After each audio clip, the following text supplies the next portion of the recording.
Hello, welcome to the shed. I am your man in the shed, and today we have got some more facts to prove that the world is a globe, not a flat earth.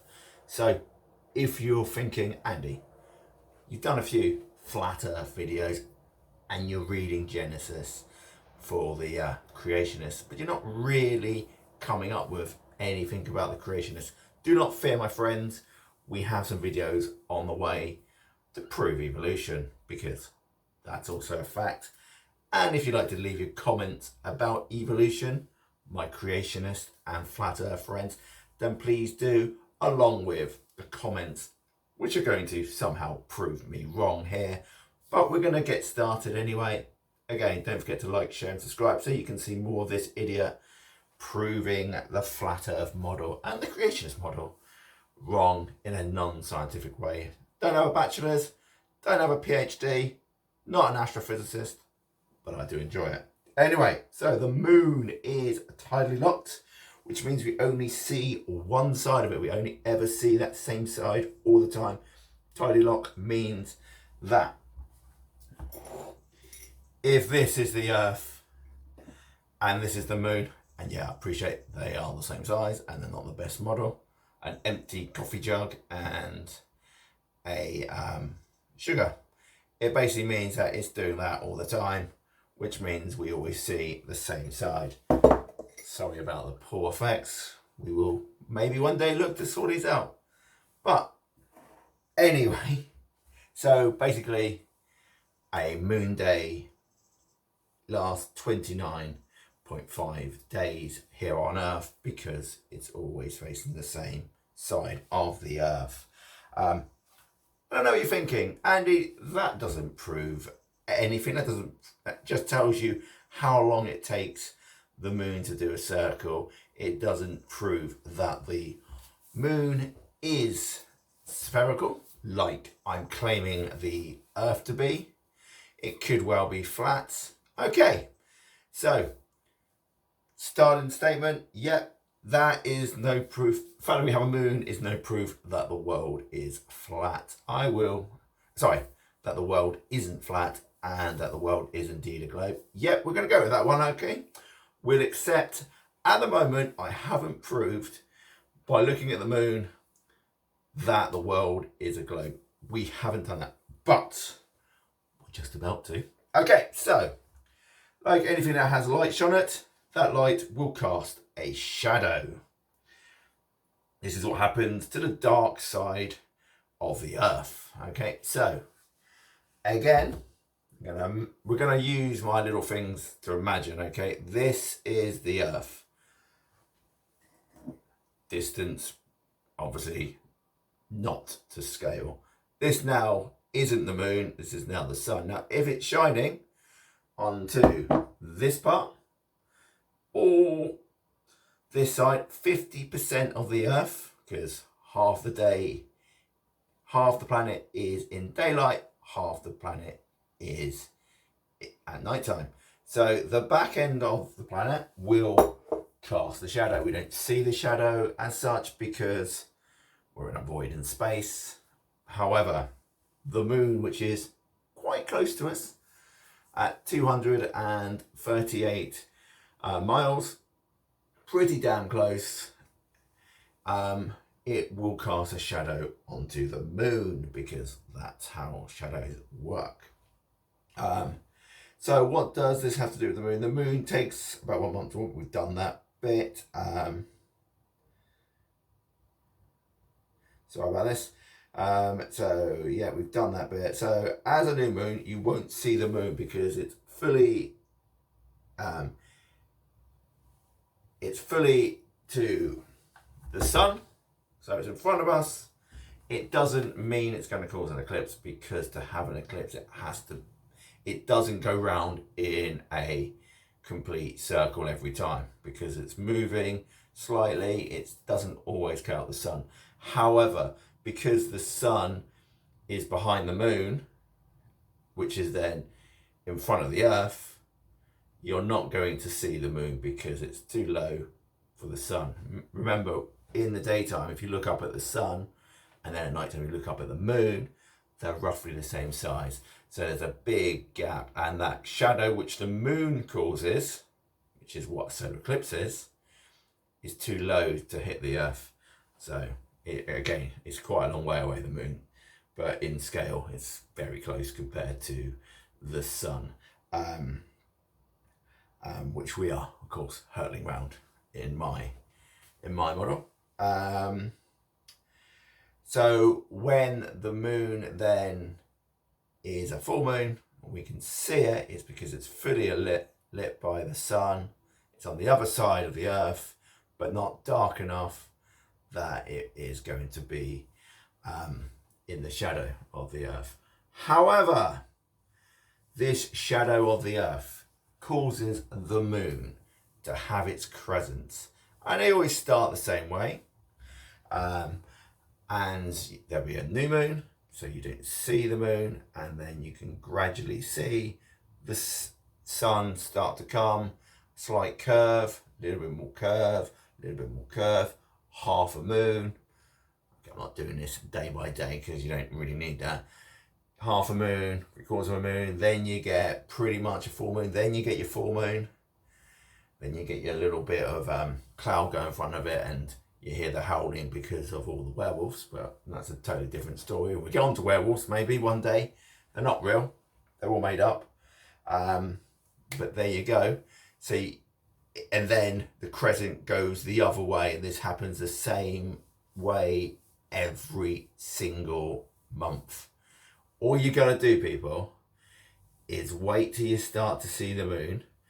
And in some parts of the world this is easy to do, not so easy where I am because it gets quite cloudy because we live in England, but there are parts of especially the United States where you get perfect skies and you can see the beautiful Milky Way. Something I must come over to the United States or go somewhere so I can actually see the Milky Way. Here in Southampton we can see a few stars, but we don't get to see the beauty that is the Milky Way. There are certain parts of England and Scotland as well where I'd like to go so I can actually see it, but again, maybe go to the Midwest where you get these perfect skies where you can see it daily. You can see a moon, you can see the crest forming, becoming a whole moon, and then going the other way. This is the Earth's shadow. This is 100% proof that the world is a globe. Although we're still going to have these people who do not like to admit this.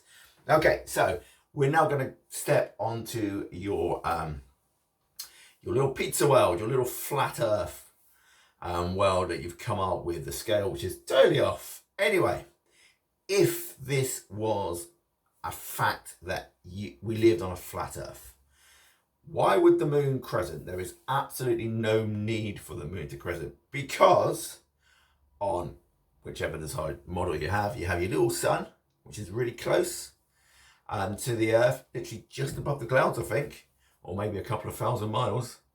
If you don't like that answer, maybe a few thousand miles, and certainly not 93 million miles away. But so it's up there, smaller, much smaller sun than these astrophysicists and NASA allegedly are trying to throw onto us, and it's circling around the world like it does, and the moon's on the other side, so there's no way on Earth, hey, that we're ever possibly going to have a lunar eclipse on that model. Yet we do, and there are mathematicians who can work out the exact time, the exact place where lunar eclipse happen, and by doing this proves the maths right. You can do the maths by using the models that are online, or people know how to do this stuff. They do it precisely every day. People can work out celestial bodies where they are in the world, or in the galaxy, sorry. So they figured out that there's a reason why Uranus has a strange elliptical orbit. There must be a 8th planet.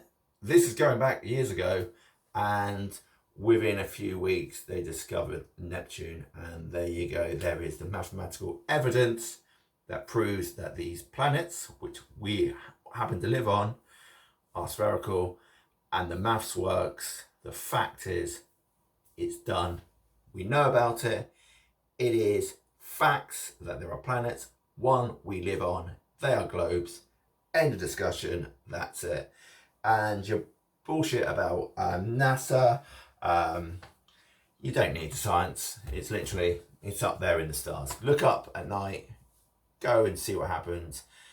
In the summer, which in the northern hemisphere we are currently in, I know, it's hard to believe we've actually got a sunny day today. It's amazing. You can actually see the sun on my face. We do sometimes have sun here in England as well.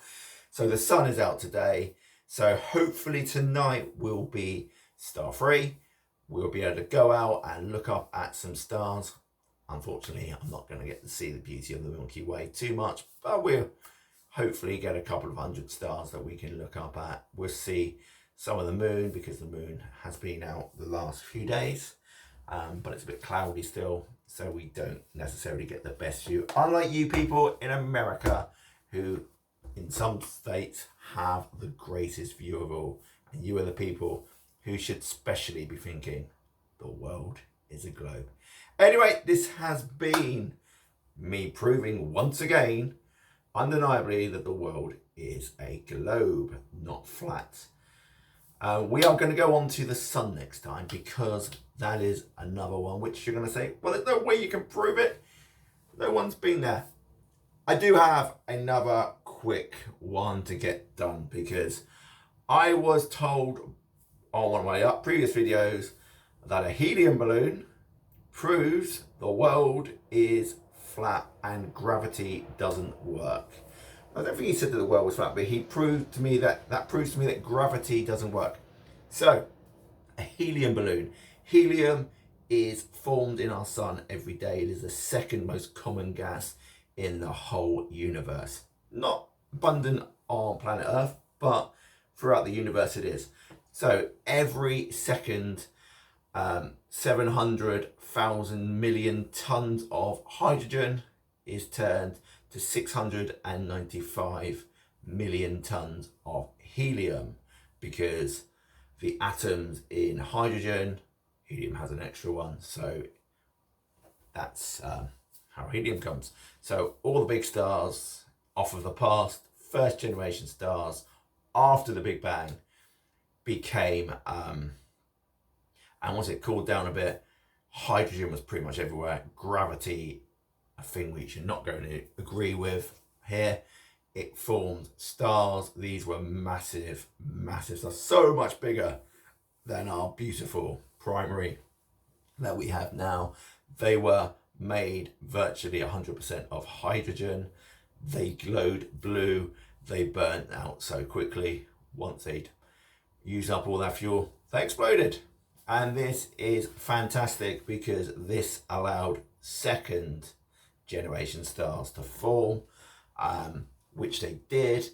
Little bit less hydrogen, but hydrogen again, still the main thing in there, but in these gravitational pulls, they were now sucking in this new stuff that had come from second generation stars. And again, they grew and they burn a little bit slower, but then they explode again, especially the supermassive ones. And there's a lot more material now in the universe. And then third generation stars, of which the sun is one, burns a lot slower. So our star should burn for roughly 12 billion years. In about a billion years though, sadly, our planet will no longer be inhabitable. We'll all be gone. These debates will be from the past, and any future generation will just see us as a scarred rock, bit like Mercury is now, and everything that ever was will be lost on this planet. But mankind by then may have travelled out to the stars and found a new primary. Personally, I think that's highly unlikely, but hopefully it can happen I don't agree with everything others say. So bear that in mind. Everything I say may not be correct, but the bit about us having a glow F. Anyway, going back to the helium balloon. So helium and this balloon was proof that gravity isn't a thing. So you fill up your helium balloon, because the gas inside it is pretty much only helium, it will float, because the helium is lighter than the natural atmosphere that we live in here, which is mainly nitrogen. I think it's something like 71% nitrogen, could be wrong there, 21% oxygen, and you got carbon and all the other gases and a little bit of hydrogen, and it'll just float because the helium is lighter than all these other gases. Not hydrogen. Hydrogen is the ultimate gas of the universe. Remember, every piece of hydrogen in your body is 13.5 billion years old. Don't forget that. So it will float, and fair enough. Okay, so if you put a weight onto said helium balloon, so you can observe this, the helium will stay in for a long time. But there was a gap where that helium was allowed to go into that balloon. You know, it doesn't just come full of it without any gaps. So what gradually will happen over time is the helium will start to come out of the balloon. Now this can vary in time depending on how well the knots were tied to keep the helium in there. So after 3 weeks, generally they're pretty much on the floor because most of the helium is gone, or they've certainly sunken a lot. But eventually when all the helium goes, that balloon, the same balloon, so if you take that same balloon before you put any helium in it and drop it, it's going to fall to the floor. It's called gravity. And this is what's happening to the balloon which had helium in. The helium is dispersing and it's sinking. Oh look, I've just proved your helium balloon to be false. Who knew a flat earther would come up with some falsification? Anyway, there you go, my friends. This has been your man in the shed NDP, once again proving why the world is globe. This was a moon special. We will do more on the moon because I'm sure there's plenty of conspiracy theories about the moon. We have the moon landings. We have the colonies on the moon. Wow. And I'm sure the Chinese, the Russians, the North Koreans, they probably all got a special base on the other side of the moon. The bit we don't see. But there you go. Anyway, thank you very much for watching. If you do have any comments about well, I'd like to say it isn't really groundbreaking, but if there's anything there that you disagree with, just send me a little note just to say, hey Andy, disagree with this and this is why. Give me some evidence of it. Prove your theories, you know, if you can. And don't give me the, it's got to be in a container bullshit, because, yeah, we've read that one, we've heard that one enough times. Come up with something new, something groundbreaking. That'll be a lot of fun. This has been your man in the shed NDP. Like, share and subscribe. See ya, pals.